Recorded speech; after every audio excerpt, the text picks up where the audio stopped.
सरस्वती मैया के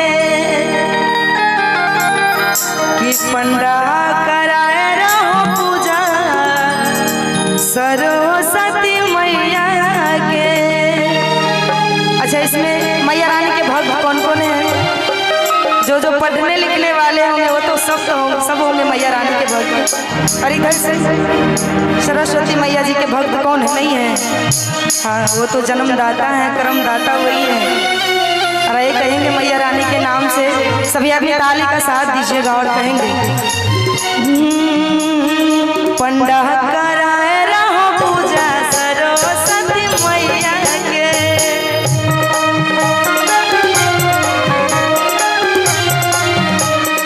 पंडा कराए रहो पूजा सरस्वती मैया के।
और कहते हैं